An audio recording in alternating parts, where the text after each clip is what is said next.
8. सुहानी मुझे पार्क में जॉगिंग करने लाई थी और साथ साथ ये बताने भी लाई थी कि मैं कितना फुद्दू दिखता हूँ। लेकिन मेरी हाइट, वेट और हेयर पैच का ट्रीटमेंट हो सकता था। इस ट्रीटमेंट का सारा खर्चा सुहानी उठाएगी, ऐसा वो कह रही थी। पर मैं उस बात पर आर्ग्यूमेंट करना चाहता था, लेकिन तभी मुझे मेरा बाप जॉगिंग करता हुआ दिख गया। वो हमारी तरफ ही देख रहा था। बस इस बात की खुशी थी कि वो पार्क के बाहर था और हम पार्क के अंदर बैठे थे। तेरे पापा गुस्से वाले हैं क्या? ऐसे घूर क्यों रहे हैं? वो अंदर से आर्मी वाले हैं और बाहर से सिक्योरिटी गार्ड। देश की रक्षा करने का प्लान था इनका, पर फिलहाल एटीएम की रक्षा करते हैं, इसलिए ये अमरीश पुरी वाला लुक देते रहते हैं। मैं इतना तो श्योर था कि मेरा बाप पार्क में कोई सवाल जवाब नहीं करेगा। हाँ, घर जाके हो सकता है कि मेरी कुटाई हो जाए। वो कछुए की चाल से चलते हुए आगे निकल गए। मैं तभी तय कर लिया कि मैं 9 बजे से पहले घर जाऊंगा ही नहीं। हाँ, अब बोल, क्या करेगी तू मुझे अपने जैसा हसीन दिलरुबा बनाने के लिए? भग पागल, तो इतना मत सोच, बस वेट लूज कर ले, जिम ज्वाइन कर, उसके बाद धीरे धीरे सब कर लेंगे। मैं जैसा हूँ वैसा ही रहूं तो तेरे पिताश्री को ऑब्जेक्शन होगा ना? घनघोर ऑब्जेक्शन होगा। इतना होगा कि मुझे पढ़ने के लिए कनाडा भेज देंगे। नहीं यार, मेरा एक चूतिया दोस्त ऑलरेडी होशियारपुर जा चुका है, दूसरे को नहीं भेजना। मैं आज ही कोई अच्छा सा जिम ढूंढता हूँ। तू जिम की टेंशन छोड़, वो मैंने सिलेक्ट कर लिया है। उसको 3 महीने का एडवांस फी भी दे दी है। तुझे बस ज्वाइन करना है, वो तू कर ही लेगा। तू फिलहाल अपने होशियारपुर वाले चड्डी बड्डी को कॉल कर, पूछ पहुंचा कि नहीं। अभी कहाँ यार, 7 या 7:30 पर जलंधर आएगा, वहां से 2 घंटे और लगेंगे। तो उसके छोड़, एडवांस फीस मुझसे पूछे बिना क्यों दी? मैं कर लेता ना कहीं से इंतजाम। सुहानी ने मेरा हाथ पकड़ा और स्माइल करते हुए बोली, देख मोटू, तो मुझे ऐसे ही अच्छा लगता है। इवन मुझे तेरी बॉडी दिखती ही नहीं, मुझे तू दिखता है, the real you, your soul. पर जो सबको नहीं दिखती, दिखनी भी नहीं चाहिए। पर बॉडी भी इम्पोर्टेंट है यार, मेरे लिए ना सही, तेरे अपने लिए इम्पोर्टेंट है। Fitness is must my love. कुछ नहीं तो तेरा ड्यूरेशन ही इंक्रीज हो जाएगा। लास्ट लाइन बोलते ही सुहानी दूसरी तरफ मुंह करके अपनी हंसी दबाने लगी। मैं उसका मुंह अपनी तरफ करने लगा। कमीनी, अब आई ना तेरी मतलब की बात। वो मेरा फर्स्ट टाइम था, इसलिए सुन तो, इधर मुंह कर, मुझे मुंह तो दिखा अपना, मेरी हीरोइन। एक चांस और दे, इस बार ऐसी हॉर्स रेस करूंगा ना कि भूलेगी नहीं जिंदगी भर। भूली तो वो वाली भी नहीं, मैं तो छोड़, मेरी मम्मी भी नहीं भूली। अबे हाँ यार, बड़ा बवाल हुआ था तब। क्या हुआ था तेरी तबीयत को? मम्मी इतना गुस्सा हुई कि मुझसे कुछ कहा ही नहीं। उन्हें लगा हम दोनों ने, मतलब मैंने और अथर ने। आई नो, मम्मी कुछ भी सोचती है, वो मॉम है ना, उन्हें लगता है तूने मुझे फोर्सफुली। हाँ, पर फोर्स तो तू कर रही थी। सॉरी, आई मीन हुआ क्या था? तुझे ब्लड क्यों आया? वो एक्चुअली ड्राई स्किन की वजह से, मेरी स्किन ड्राई हो गई थी लास्ट में। मतलब समझा नहीं। तुझे समझने की नीड भी नहीं है, चुपचाप जा जिम। सुहानी उठ खड़ी हुई, मैं भी खड़ा हो गया। अरे पर कौन सा जिम, कैसा जिम? मैंने आज तक कोई जिम अंदर से नहीं देखा। सुहानी ने कोई जवाब नहीं दिया, बस मेरा हाथ पकड़ा और मुझे खींचते हुए पार्क से बाहर ले गई। क्या कर रही है यार? 2 मिनट रुकना, मेरी चप्पल निकल जाएगी। सुहानी मुझे खींचते हुए एक ऐसे जिम के सामने ले आई जो मेरी नजर में तो 5 स्टार ढाबे जैसा था। बाहर सस्ते पेंट से टॉली जिम एंड एरोबिक्स लिखा हुआ था। ये है तेरा जिम, यहाँ आएगा तू, बल्कि आएगा क्यों, तू अभी से स्टार्ट करना। आगे ले गया? अभी से कैसे? थोड़ा टाइम दे यार, प्रोसेस करने दे। नहीं, तू अभी से स्टार्ट कर, चल अंदर, यहाँ अच्छे ट्रेनर है, तुझे 3 महीने में बिल्कुल फिट कर देंगे। मैंने जीवन में कभी जिम ट्रेनर नहीं देखा था, फिर भी जाने क्यों मेरी अंदर से जाने में फट रही थी। तू पहले आई है यहाँ? नोप, बट पापा आए हैं। जब उनके पास टाइम होता था तब इसी जिम में आते थे। जिम का दरवाजा खुलते ही मुझे लगा जैसे मैं शिमला आ गया हूँ। इस जिम का बोर्ड ही ढाबे जैसा था। अंदर से ये पीवीआर थिएटर जैसा फील दे रहा था। सब इतना ठंडा और कोजी था कि मुझे नींद आने लगी। तभी सुहानी ने मुझे उस ट्रेनर से इंट्रोड्यूस करवाया जिससे बिना मिले ही मैं उसे जज कर रहा था। हेलो डॉली भैया, मीट माय पार्थिव। पार्थिव, डॉली भैया will train you like an army person.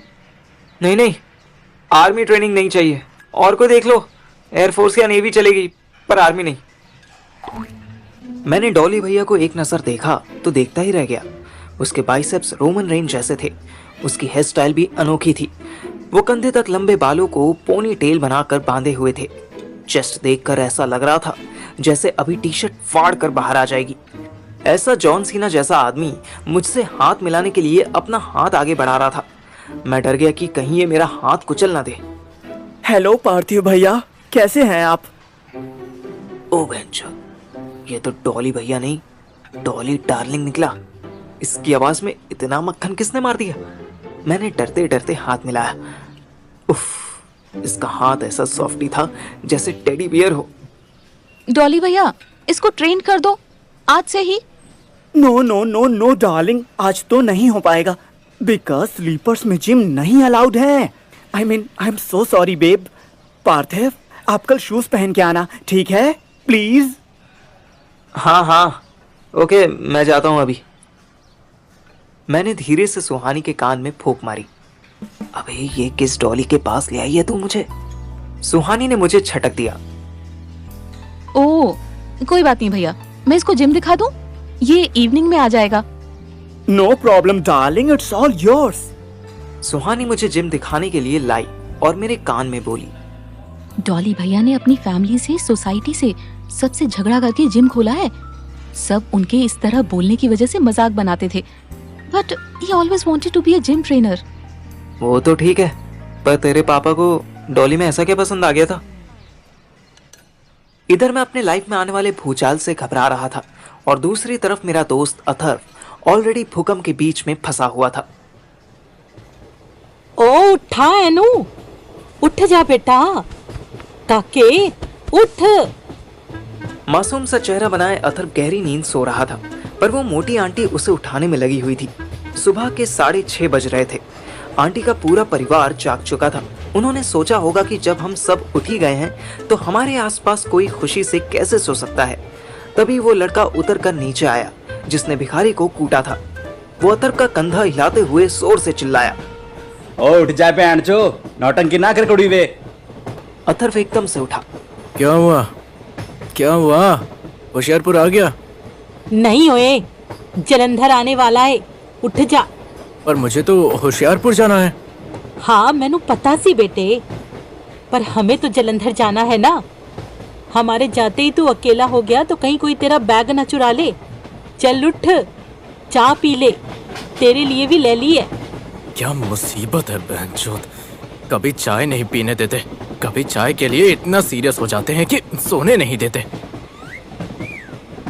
Atharva को चाय अच्छी लगी। पता नहीं उसमें कितने सारे मसाले पड़े हुए थे, पर चाय टेस्टी थी। उसको मोनू कहीं नजर नहीं आ रही थी। आप लोग जलंधर ही रहते हो? नहीं बेटे, जलंधर तो मेरे ब्रादा, मेरा मतलब भाई जी दा घर है। रहते तो हम फगवाड़े हैं, पर बच्चे दिल्ली पढ़ते हैं। लेकिन तू इतने सवाल क्यों कर रहा है? अथर्व कुछ बोलता उससे पहले ही मोनू आ गई। वो फिर से अपना लाल डीप नेक सूट पहनी थी। उसे दूर से ही मोनू के 50% ग्लोब्स दिखाई दे रहे थे। ट्रेन स्लो होने लगी, जलंधर आ चुका था। चल पुत्र, ध्यान नाल जाइयो, और सुन, सामान का ध्यान रखियो, फिर सो गया तो चोरी हो जाएगा। अथर्व ने इतनी दयालु आंटी को देख बस हाँ में सर हिलाया और उनके जाते ही आंखें बंद कर ली। कुछ देर बाद उसकी आंखें खुली तो भी ट्रेन रुकी हुई थी, लेकिन इस बार जलंधर नहीं होशियारपुर आ चुका था। वो हड़बड़ा के उठा तो देखा पूरा कोच खाली हो चुका है। अचानक एक आदमी खिड़की से चिल्लाया, ओए अथरू, तू आ गया ओए। ओ सोता रह गया पैंचो हैं। आ जल्दी बाहर आ जल्दी आ छेती। अथर्व के मामा अक्सर उसे अथर्व की बजाय अथरू कह देते थे। अथर्व को अपने नाम का इतना बुरा हाल होते देखना पसंद नहीं था, इसलिए वो मामा के यहाँ जाता ही नहीं था। पर इस बार मजबूरी थी, बेइज्जती करवाने के दिन चल रहे थे। अथर्व ने अपना बैग तो उठाया ही, साथ साथ मामा ने उसे एक थैला और पकड़ा दिया। ओए चल ये झोला पकड़। उसे लगा था कि मामा इतनी बड़ी फैक्ट्री के मालिक थे तो कोई बड़ी सी कार लाएंगे, पर वो तो एक पुरानी पैशन पर आए थे। अथर्व पीछे बैठ गया। अथर्व के लिए होशियारपुर नया शहर था। उसके लिए मामा भी बाइक चलाते हुए सामने देखने की बजाय इधर उधर देख रहे थे। अचानक उन्हें अपनी मंजिल मिल गई। मामा ने बाइक एक वाइन शॉप के सामने रोक दी। अथर्व उतर गया। सुन छोटे, बाइक चला लेंदा है? बाइक का नाम लेते ही अथर्व को अपना एक्सीडेंट याद आ गया। हाँ जी, चला तो लेता हूँ। ओए शाबाश शेरे, ओए इथे रुक। मामा वाइन शॉप पर पहुंचे ही थे कि शॉप वाले ने तुरंत उन्हें देसी विस्की का एक क्वार्टर दे दिया। अथर्व जब तक कुछ समझता तब तक मामा ने एक ग्लास में पूरा क्वार्टर पलट दिया और एक ही सांस में पी गए। उनके होंठों की साइड से थोड़ी थोड़ी दारू बह रही थी। वो वापस आए। ओ चला ओए, ओ किदा मुंह देखदा पे पैंचो। बाइक का हैंडल पकड़ते ही अथर्व के हाथ कांपने लगे।